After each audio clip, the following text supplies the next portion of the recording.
Ананиш зинат қақынына регионалон система таныққышын уарашех исауад олым хашан құжырақай канзанноджи үштай фарашт миллиард шомы. Шармагон барзырд бафыштақ исауады шардар Михаил Мишустин. Фарашташ харс канзышты сыржитан медициноны құш лавар баканыныл. Ожардыл онырлауын канзыштым асажы шарды Ама фажжирайдян асы құттаган рахай көттуешадақ шай миллиард шомы.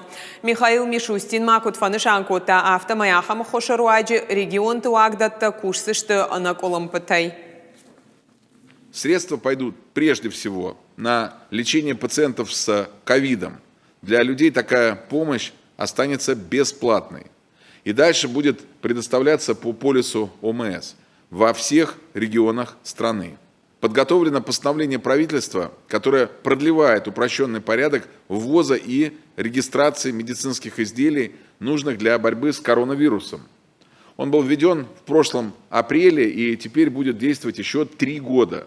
Это позволит не допустить нехватки различных расходных материалов и тест-систем, средств индивидуальной защиты, аппаратов искусственной вентиляции легких.